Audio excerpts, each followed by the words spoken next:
Praise the lord. దేవునికి మహిమ కలుగును గాక. ప్రేమైనటువంటి జీవము కలిగిన దేవుని కుటుంబమా, దైవ సమాజమా, దేవుడు ఈ వారమంతా కాచి కాపాడి పునరుద్ధాన దినంలోనికి తీసుకొచ్చి మరి నూతన వారంలో మనల్ని ప్రవేశపెట్టాడు దేవుడు. నూతన వారం, నూతన దినము సోమవారం. మరి ఈ ప్రవేశపెట్టినటువంటి ఈ వారంలో దేవుడు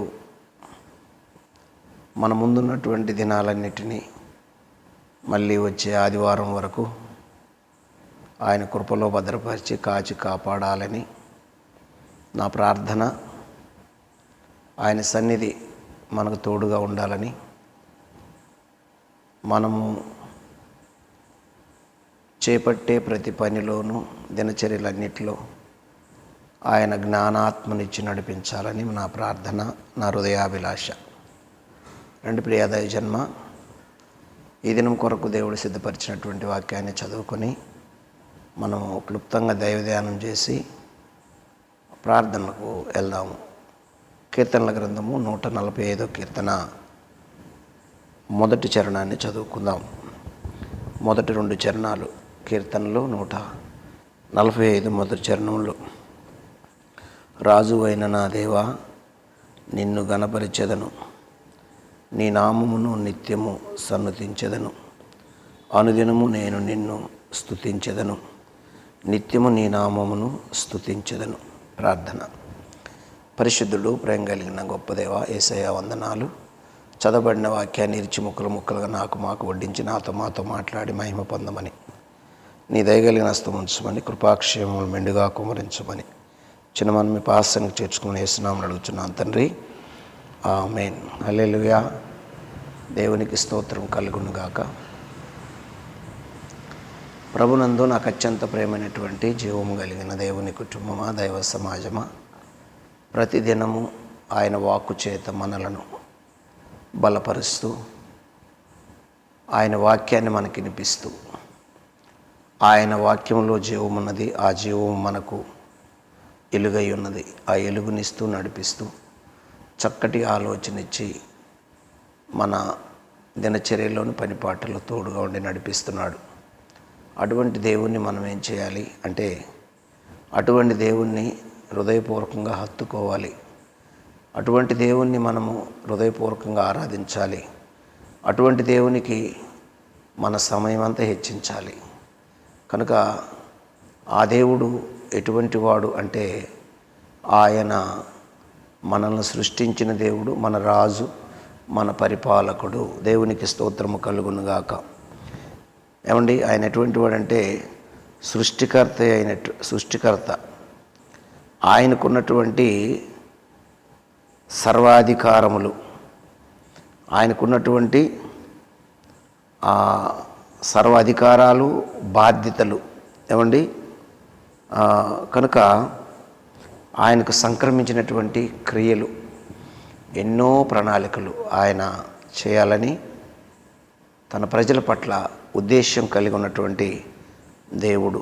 కనుక ఆ రాజు ఈ శివచరిత్రలో ఉన్న ప్రతి ప్రాణిని, ప్రతి వ్యక్తిని, ప్రతి వస్తువును, అన్నిటినీ దేవుని మూలముగా ఆయన చిత్తాన్ని బట్టి ఉనికిలోనికి వచ్చాయనే విషయాన్ని మనము మొదటిగా జ్ఞాపకం చేసుకోవాలి. ఆయన చిత్తం లేకుండా ఏది ఉనికిలో లేదు, ఆయన కలుగు చేయకుండా ఏది ఉండదు అనేది మనం జ్ఞాపకం చేసుకోవాలి. ఉనికిలోకి వచ్చాయి, ఆయన సృష్టించాడు కాబట్టి అవి ఉన్నాయి. కాబట్టి ఆయన సృష్టించకపోతే అసలు ఆ వస్తువులైనా సరే మరి ఉండవు, ఆ వ్యక్తులు కూడా ఉండరు. ఎందుకంటే ఆయన సృష్టించాడు. ఆ సృష్టికర్త ఆయన సృష్టించినటువంటి ఆ వాటి మీద ఆయనకేముందంటే అధికారం ఉంది, పరిపాలిస్తాడు, బాధ్యతలు ఆయనకున్నాయి. ఈ బాధ్యతలు కలిగినటువంటి దేవాతి దేవుడే మనం ఆరాధించే దేవుడు. ఆయన ఏదో సామాన్యమైన దేవుడని మనము తక్కువ అంచనేది ప్రియ దైవజనమ. ఆయన అసలు ఏ కోశాన కూడా ఆయన్ను తక్కువ అంచనా వేయటం కానీ పక్కన పెట్టడం కానీ ఆయన పట్టించుకోకుండా ఉండటం కానీ మానవునికి తగదు. ప్రాముఖ్యంగా క్రైస్తవునికి తగదు. ఆయన గురించి తెలియని వారు ఒకవేళ ఆయన పట్టించుకోకుండా ఉంటారేమో కానీ ఆయన గురించి తెలిసిన వారు ఆయన పట్టించుకొని ఆయన చెప్పింది చేస్తే ఆశీర్వదించబడతారు. మరియమ్మ ఏం చెప్పింది? కానా విందులో మరియమ్మ ఏం చెప్పిందంటే, ఆయన చెప్పింది చేయుడి అన్నదామె. ఈరోజు దేవుడు మనకు ఇస్తున్నటువంటి వాగ్దానము, లేదంటే ఆయన మనకు చెబుతున్నటువంటి మాట ఏమిటంటే, ఆయన చెప్పింది మనం చేయాలి. ఎందుకని అంటే ఆయనకు సమస్త విధి విధానాల మీద ఆయనకు బాధ్యత ఉంది, అధికారం ఉంది. ఆయన సంకల్పం చొప్పునే సమస్తము కలిగాయనే విషయాన్ని మరిచిపోకూడదు ప్రియా దైవజనమ. ఏమండి, ఆ కారణాన్ని బట్టే అన్నిటికీ సృష్టికర్త ఆయనే దేవుడు కదా. విశ్వమంతటికి పరిపాలించటం ఎంతైనా న్యాయము సమంజసము. ఏమండి, విశ్వమంతటిని పరిపాలించటం ఎంతైనా ఆయనకు న్యాయము సమంజసమై ఉన్నది. కనుక ఈ విషయాన్ని మనము చాలా జాగ్రత్తగా హృదయంలో భద్రపరచుకోవాలి. అన్నిటినీ పరిపాలించటానికి ఆ దేవునికి ఒక్కడికే హక్కు ఉంది ప్రియా దైవజనమ. ఆయనకే అంత అవసరము.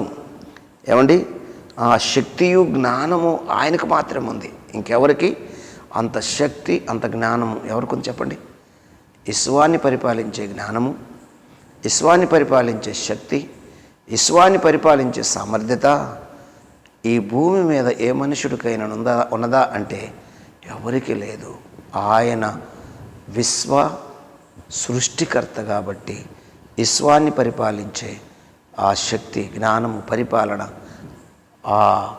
ఆ బలము, శక్తి అన్ని సమయంలో ఒకేసారి కనిపించటము, అన్ని సమయంలో ఒకేసారి కార్యసిద్ధి కలుగు చేయటము. ఏమండి, ఆయనే, ఇంకా ఆయన తప్ప మరొకరెవరు లేరు. అందుకే ఆయనకు లోబడి, లొంగి, వంగి, ఆయనకు భయపడి జీవించాల్సిన బాధ్యత క్రైస్తవులైన మనకు ఉన్నది. అందుకే కీర్తనకాడు ఏమంటాడు? రాజువైన నా దేవా అని పిలిచాడు. ఏం పిలిచాడు? రాజువైన నా దేవ అంటాడు. ఎవరు పిలిచింది? ఎవరు? దావీదు మహారాజు. దేవునికి స్తోత్రము కలుగునుగాక. రాజువైన మా దేవా అంటూ ఏమంటాడంటే, యెహోవా రాజ్యము చేయుచున్నాడు అని ప్రకటిస్తుంది లేఖనము. ఏం చేస్తున్నాడు ఆయన? రాజ్యము చేయుచున్నాడు. రాజువైన మా దేవా అని పిలిచినటువంటి ఆ కీర్తనకారుడు ఏమంటాడు తెలుసా? యెహోవా రాజ్యము చేయుచున్నాడు అని 103వ కీర్తన 1వ చరణంలో రాయబడింది. యెహోవా రాజ్యము చేయుచున్నాడు. ఏమండి, తర్వాత మరొక కీర్తనలు ఏమని తెలుసా? ఏమండి, మరొక కీర్తన 97వ కీర్తన 1వ వచనంలో మనము ఆయన పాలించు ప్రజలము అని భక్త దావీదు మనకేం చేస్తున్నాడు? నేర్పిస్తున్నాడు. మనము ఆయన పాలించు ప్రజలము. మరొక చోట ఆయన మేపు గొర్రెలమని ఉంటుంది 100వ కీర్తనలో. ఆయనే మనల్ని పుట్టించినని ఉంటుంది. ఆయన పాలించు ప్రజలము. అందుకే ఆయనకు రాజ్య పరిపాలన చేసే ఏమండి అధికారం ఆయనకు సంక్రమించింది. ఆయనకు అధికారం ఉంది, బాధ్యత ఉంది అనే విషయాన్ని మనం ఎట్టి పరిస్థితిలో మరిచిపోకూడదు. దైవ జనాంగమా, యెహోవా నీవు నిత్యము సింహాసనాసీనుడు అయి ఉంటివి. 102వ కీర్తనలో దావీదు దేవుని స్తుతిస్తున్నాడు. యెహోవా నీవు నిత్యము సింహాసనాసీనుడు అంటాడు. ఏమండి, 95:6లోనేమో యెహోవా నీవు నిత్యము సింహాసనాసీనుడు అంటాడు. నా 102వ కీర్తనలోనేమో దేవుణ్ణి స్తుతిస్తున్నాడు. ఏమని స్తుతిస్తున్నాడంటే రాజ్యము యెహోవాదే, రాజ్యము యెహోవాదే అని ఆయన ఎలుగెత్తి ప్రకటిస్తున్నాడు. ఎందుకంటే ఆయన మహోన్నతుడు, ఆయన ఇస్వ చక్రవర్తి, ఆయన ఇస్వాన్ని పరిపాలించే దేవుడని ఇక్కడ ఎలుగెత్తి ప్రకటిస్తున్నటువంటి లేఖనం మనకు కనిపిస్తుంది. ప్రేమైనటువంటి వారులారా, కనుక ఆయన ఎటువంటి వాడంటే అఖిల బ్రహ్మాండమంతటిలో ఉన్న కోటాన కోట్ల నక్షత్ర మండలాలలో లెక్కకు మించి ఉన్న అన్నిటి మీద దేవుడు రాజు. ఆయనే ఏలుబడి. ఆయన ఏలుబడిలో ఉన్నటువంటి కోటాన కోట్ల లోకాలు ఏంట కోటాన కోట్ల లోకాలు ఈ భూలోకము ఏమండి ఈ ఒక చిన్న రేణువు వంటిది. ఈ భూలోకం ఎటువంటి తెలుసా? ఆయన పరిపాలించే కోటాన కోట్ల ప్రపంచాల్లో, కోటాన కోట్ల లోకాలలో ఈ భూమి ఒక చిన్న రేణువు వంటిది, ఇసుక రేణువు వంటిదే, అంతేనండి. ఆయనకు అంత గొప్పదేం కాదు. ఇక్కడ భూమి మీద ఎన్నో దేశాలు ఉన్నాయి, ఏమండి 200 పైబడి దేశాలు ఉన్నాయి. 200 పైబడి దేశాలకు అధికారులు ఉన్నారు. ఆ అధికారం కొరకు కొట్టుకుంటున్నారు. రకరకాల పరిస్థితులు ఉన్నాయి. కానీ దేవుడు ఈ భూమి మీద ఉన్నటువంటి ఈ 200 పైబడి దేశాలు ఒక చిన్న రేణువు వంటిదే దేవునికి. హల్లెలూయా, హల్లెలూయా. ఏమండి నక్షత్ర మండలాలలో లెక్కకు మించినటువంటి ఉన్న ప్రపంచాలన్నిటి మీద దేవుడు రాజు. ఆయన ఏలుబడిలో ఉన్న ఈ కోటాన కోట్ల లోకాలు, ఈ భూలోకము ఒక చిన్న రేణు వంటిది. మహా విశ్వచక్రవర్తికి నేను వినమ్రుడనై, మనం ఏమయ్యావాలంట? వినమ్రులమై, దేవునికి భయపడి, దేవుని యొక్క మాటకు భయపడి మనము జీవించాల్సినటువంటి అవసరం ఉంది. హల్లెలూయా. ఆయన శాసనకర్త. యెహోవా మన శాసనకర్తనియు ప్రవచిస్తున్నాడు. యెషయా భక్తుడు ఒక్క మాట చదువుకొని యెషయా గ్రంథం 33:22లో ఏముందో చూడండి. యెషయా గ్రంథము 33:22లో ఒక్క మాట మనకు కనిపిస్తుంది. 22లో ఏముందంటే, యెహోవా మాకు న్యాయాధిపతి, యెహోవా మా శాసనకర్త, యెహోవా మన శాసనకర్త, యెహోవా మన రాజు, ఆయన మనలను రక్షించును. ఆయన శాసనాలు రాసిచ్చే దేవుడు, ఆయన శాసనకర్త, విశ్వసృష్టికర్త.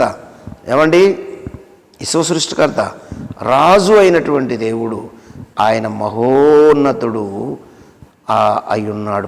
ప్రియాదయజనమా, ఏంటంటే ఆయన పరిపాలించే ఆ పరిపాలన, కొన్ని శాసనాలు మనము గమనిస్తే మన జీవితాలకు ఎంతైనా మేలు అవసరము. కనుక ఇప్పుడు మనము చదువుకున్నటువంటి వాక్యం చదువుకొని ప్రార్థన చేసుకుందాం రండి. ప్రియాదైవజనమా, ఏం చదువుకున్నాం? మూలవాక్యము 145వ కీర్తన మొదటి చరణము చదువుకున్నాం. 145వ కీర్తన మొదటి చరణంలో ఏముందంటే,